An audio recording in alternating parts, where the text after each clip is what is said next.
This week on To the Contrary. First, Pope Francis and Catholic women. Behind the headlines, a former nun says the church should reconsider celibacy. Then, women, money, and politics.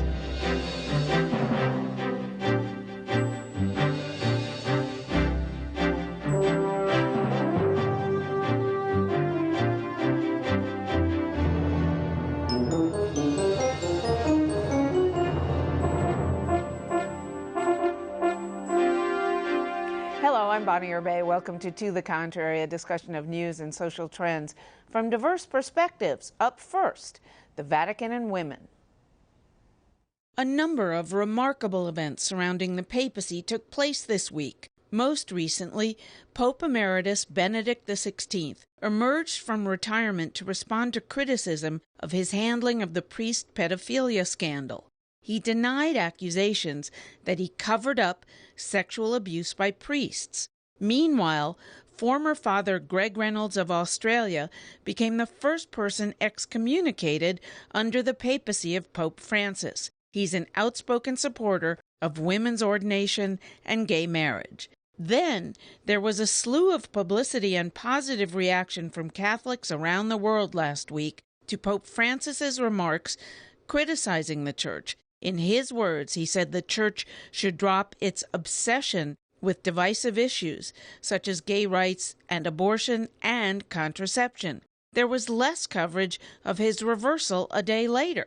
He lectured an audience of Catholic obstetricians about the evils of abortion, saying every pregnancy aborted bears the face of Jesus. So, Mercy, was this a flip-flop, or does Pope Francis truly want to stay away from divisive issues like abortion? There is no flip-flop. The Pope Francis is as committed to making sure that you define the mission of the church, which is the salvation of Jesus, and letting people around the world know about this, as well as committed to the moral teachings of the church. I think Pope Francis wants to have his cake and eat it too, and only time will tell us if he can get away with it. I don't speak for the Holy Father. However, I do believe his intent in the comments was to say that there are many issues that we have to address in the Catholic Church. Abortion is a sin, and he didn't say it wasn't. Yeah, I don't think that this was actually a flip-flop. I think he was trying to contextualize the abortion debate within the larger conversation of all of the church's teachings. Well, I'm thrilled to say, by the way, we have an entirely Catholic panel today, which was wonderful. I am not a Catholic. Huge fan of this Pope, or at least I was last Thursday, and then on Friday I'm thinking, what is he doing? So not that he cares whether I'm a fan of his or not. But actually, Bill Maher, a big critic of religion, has been saying nice things about him, as is Piers Morgan of CNN. Look, I'm a a lot of us are communicators here in the panel, and I have to tell you, the Pope's got the right tone. And that's something that's been missing in the Catholic Church for a long time. Because what's happened is that the Catholic Church has almost wanted to become like a political agency dictating, their positions. And what he's trying to do is he's trying to focus that back to what is the core mission of the church, and that is to introduce people to the love of Christ. Okay, but then why? And with embracing and get away from materialism, by the way. Get away from what had become a very materialistic church. Simplify. But I do want to get to the role women play in this. Sure. And why a day after giving this incredible interview, does he not go back and talk and say anything nasty about gays or homosexuals? But he says, and again, obviously abortion more of a women's issue than a man's issue. Is it because he has less when he's trying to make the church opening and welcoming? Does that mean because that is a women? Moral teaching of the church. The moral teaching of the church is defending the sanctity of life. For instance, he did something that a woman sent him a letter. And actually, I think she was in South America, sent him a letter saying, this man who I had sex with, I'm pregnant, he wants me to get an abortion, what do I do? The Pope picked up the phone and called this woman and said, you have this, you're don't abort this child. Have this child. This is a beautiful gift from God. It is that touching. It is that personal touch to people. And it is about, again, he's not going to change his positions, the church's teachings on abortion. It is very clear. Well, I think it's going to be very interesting. And again, time will tell, because I think the dialogue, he's expanded the dialogue, and I'm very supportive of that. And I think he wants to put the church in a larger context. But there's some realities that eventually he has to go beyond talking. And I would say abortion is one, but most importantly is the role of women, and particularly of nuns. Right, and when this he is says an issue, he has raised that he wants to come up with a deeper theology of women, which obviously some nun wrote in Time magazine this week. She didn't even know what that meant, but I'm asking well, you to explain what that meant, it because there's a lot of deep theological analysis by nuns. So it's not like it's a new concept, because he's avoiding the bottom line issue. What is the role that nuns will have? He said the door is closed. He actually have publicly said the ordination of nuns is closed. Obviously, the excommunication of the priest in Australia, who's both but mostly known as supporting the ordination of nuns, is telling you where he's going. And this is not going to be easy for him. This is not going to get away with words. He's going to have to start acting if he's going to maintain his popularity.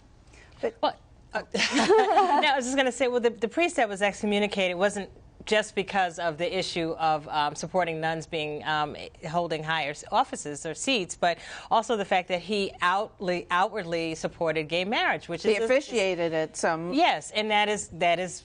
He broke the rules. I mean, the bottom line. I mean, and not to get into all of the catechism and all that stuff, but the fact is, he outwardly spoke against the rules of the church. He's not.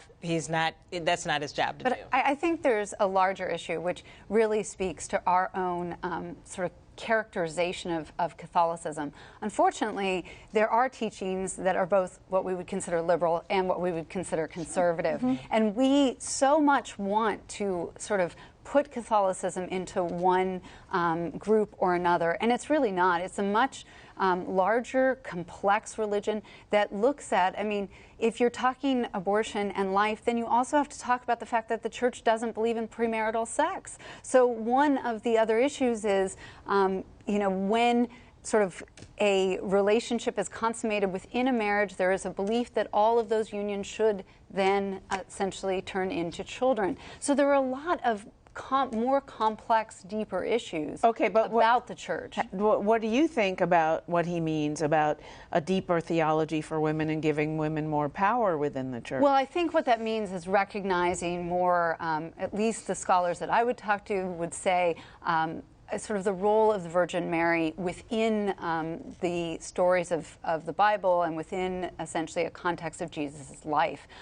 There are, passages within the Bible which speak to But does it translate into any more real power for nuns? It could. And real life, not just nuns, real life. I think it's important to understand the dogma versus church's traditions. So the dogma is the moral teachings. This is where we have sanctity of life, sanctity of marriage, etc., etc. Then you have the church's traditions, which is the male priest, the fact priests can't get married. That can change. It might not change under Pope Francis, but it could change. And so I think that's where you have to understand where it all kind of plays out. And let me just throw in, Sojourner Truth years ago said, how was Jesus born? And essentially she comes back and says it was between God and a woman, and man had nothing to do with it. So the other side of this is, if you really get into these deep teachings, there are actually questions about the role that women might be able to play, which is a deeper, more expansive role. But the challenge the church has is like, there's a lot of churches that have no priests because there's not enough priests to run the church.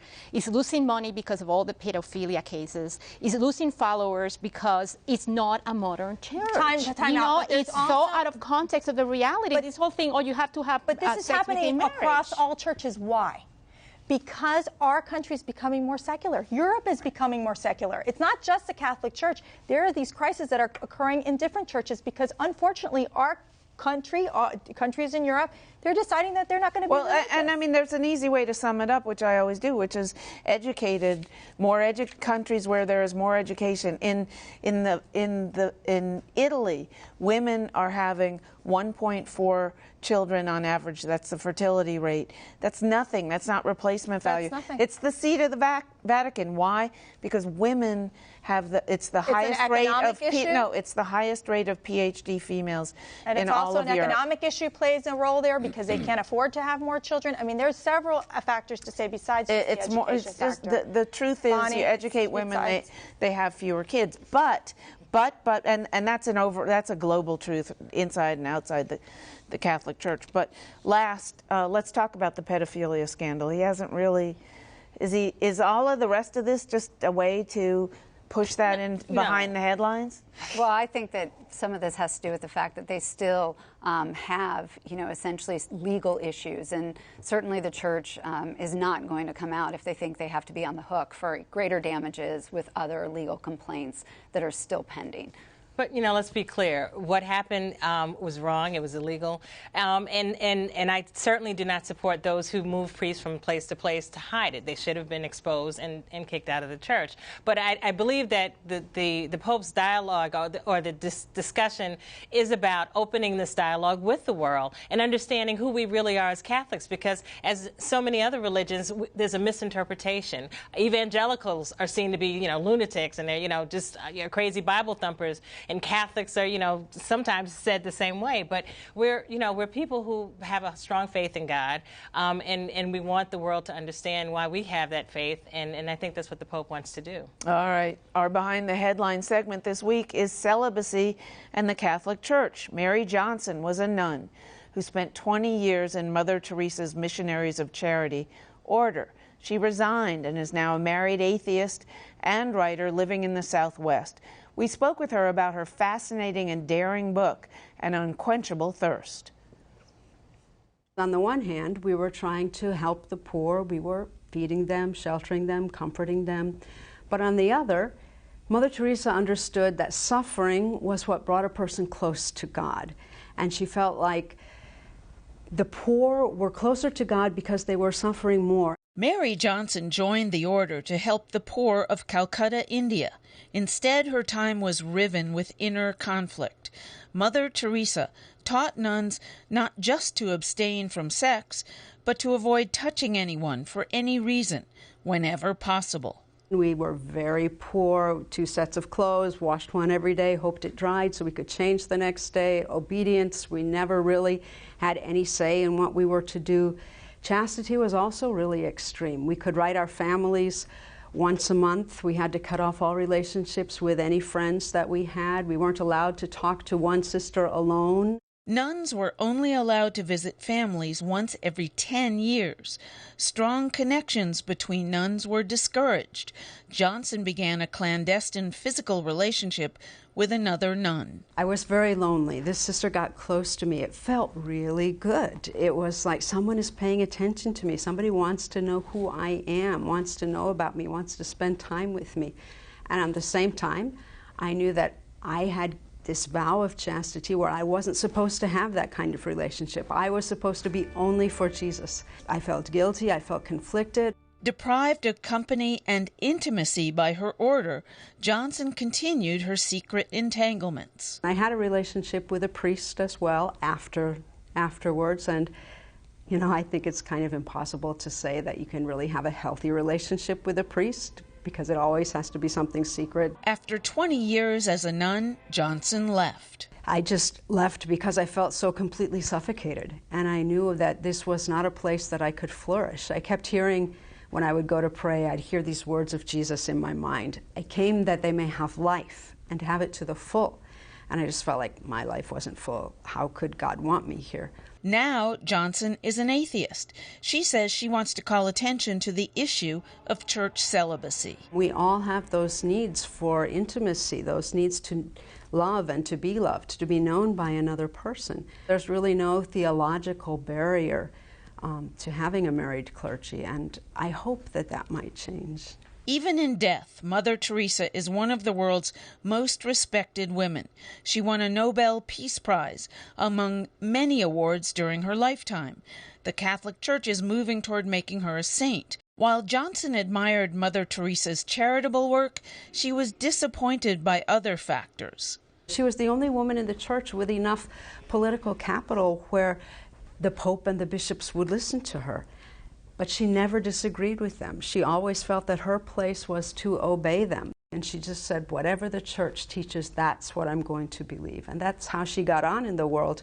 But I don't think it was a service to women or to the poor. When you hear about how strict, I mean, not see your family but every 10 years, I mean, was Mother Teresa very good to her subordinate? Well, I'm not one to question how Mother Teresa or any order is run, and that's just not my place. But I will say this, I had an opportunity to read the memoir. And, you know, a memoir is about your perception of your life and things that have happened in your life. So I'm not questioning whether they did or didn't happen in Miss Johnson's life. But I think something that she didn't discuss is that, you know, sometimes you feel you have a calling, whether it's to be a priest or a preacher or a nun, what have you. And then there's a time where you realize maybe I don't have that calling and I need to step back. And it seems like she was in a position where she knew very early on that she should have stepped back and didn't. The things that she discusses in her book about, you know, there was a predator. Basically, she's saying it was a predator nun, fellow nun on other people. So she should have been exposed and taken out of the order. Those kind of things should be addressed. Agree, disagree? Well, and the whole thing about celibacy, is it just not going to work? Well, I think this is where, honestly, what you see is this division between what is God and what is man. And when I say that, what I mean is that God, at the sort of spiritual level, is about love, and sort of man and human beings are about power. So the problem is there is always this they're tension. also about hormones. Yes, but there's always this tension between sort of surrendering to God and then allowing human beings to control what that means. And I think that some of what you see here is when human beings are in control of what it means to be faithful to God, there become these really huge problems. I think it's important also, there's an article that came out in the Washington Post. It was a blog from Father O'Brien. He's a Jesuit priest in Georgetown, and he explains why I choose to live a celibate life. Now, it's not for everybody, for sure. These people make this commitment to God. You might not understand it, you might not understand it, but it is what they feel is their calling and their vocation. And he says it. He said that he was in a committed romantic relationship before he was 29, and he was working his job, and he felt very unfulfilled. And it wasn't until he decided to go into the priesthood, and now he says he's 46 years old, where he says, look, I have my struggles with my vows once in a while. I'm human, but I've made a choice. This is a choice. No one's forcing these women to be in this missionary. They can get out. Women have these choices.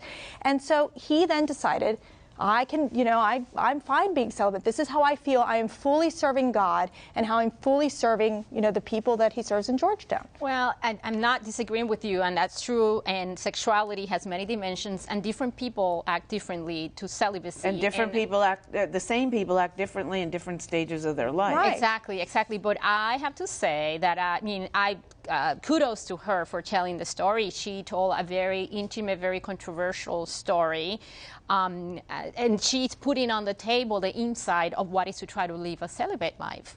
And that, we have to agree that the pedophilia cases are linked to it.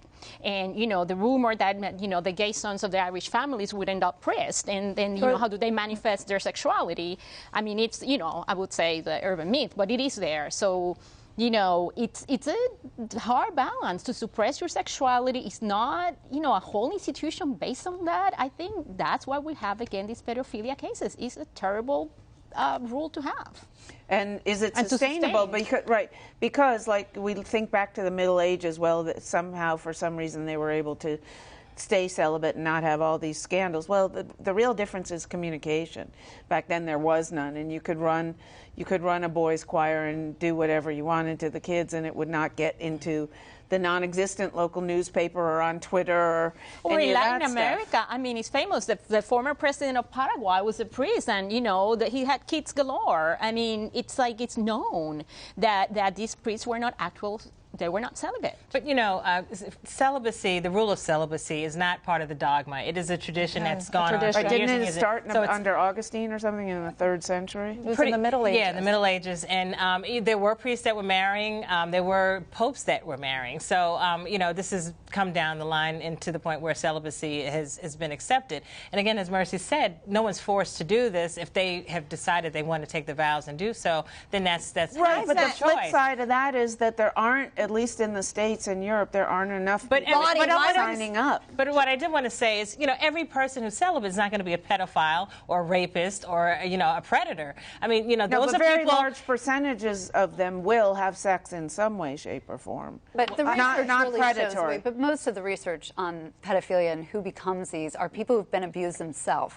So this is a psychological replication. Right, I'm not talking about pedophilia. I'm talking about just priests and nuns having sex, not in a predatory manner, not with children. And I mean, and I think that when you're talking about just celibacy generally, I mean, again, I take it back to this issue of control and power, because a lot of it does have to do with very human beliefs around the fact that you don't want somebody to have divided loyalties. And so you want that person's complete loyalty to Jesus Christ and to the church itself. And the nuns, for example, I mean, I really wish there would be a nun here and a priest right now to really engage you in more of a, you know, theological conversation about it. But really, I've met so many nuns, and I've been so blessed. Some of them have taught my children, and they feel that they're married to Christ. Again, you might not understand it, Bonnie, but these people, it is the mystery of their lives, of how they feel fulfilled in God's graces, that they have decided, I am going to marry Jesus.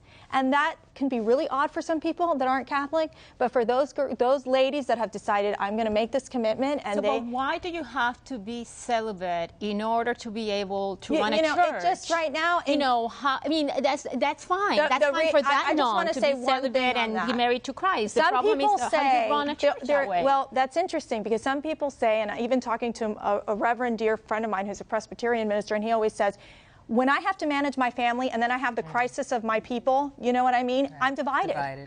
When you have the priest is there on call for you when there's a marriage, when there's a baptism, when there's a death.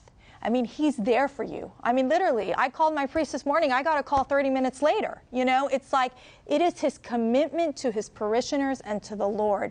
And that is why they make that vow. And it is a tough vow, and it is a countercultural vow. And we might not understand it, but it is what they have committed their lives to, and it's how they feel that they serve God and their lives are fulfilled. All right, let us know what you think. Please follow me on Twitter at Bonnie Urbay or at To the Contrary. From the convents to political converts. Women are slowly increasing our ranks in national office, but as major political donors, not so much. Only 11% of the top 100 donors in the 2012 election cycle were women. What's more surprising, that number is just more than half, or way lower than it was in 1990, 2 decades earlier. While the percentage of all donors who are women has increased, it's done so only slightly. The donor gap is holding steady. Not only do men donate more often, they also generally give more money. All right, so is it because women don't have as much money as men, which the common thought is that they're not as rich, although I don't know if that's borne out in the data at all, or is it because they just don't give to politics? Well, I mean, what I've seen both as a former fundraiser back in the 90s and as well as sort of an academic is really it has more to do with sort of 2 things. One, women's donor strategy. Women tend not to be strategic, and they tend to be more risk adverse than men. And so what you find is that they will distribute sort of the maximum amount to a whole host of candidates rather than, if you will, placing a big bet on one candidate or in one organization.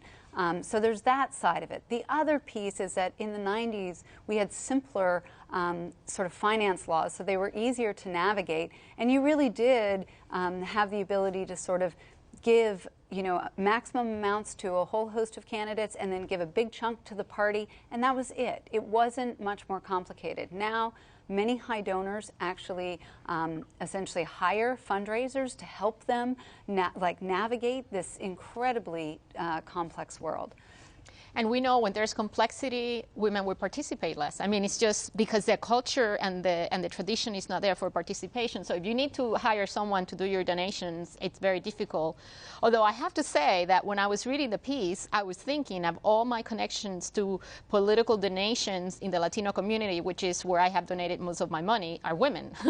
So I guess maybe it's my little world. Obviously, it's not representative of the majority, but there's a whole network of Latinas that are out there fundraising and donating and very active. I was just going to say, let us not forget, women who are in partnerships, who are married. You're discounting the fact that maybe they, as a couple agree and they're donating it together as opposed to an individual, giving her money to a candidate. I think this is a great opportunity. I think this shows that we have to get more women engaged in the sense of saying, look, you donate, you get the candidates that you want in office. I think there's just a really, an opportunity for fundraisers to get involved and pull these women in to give money. All right, get involved and generate some power for women.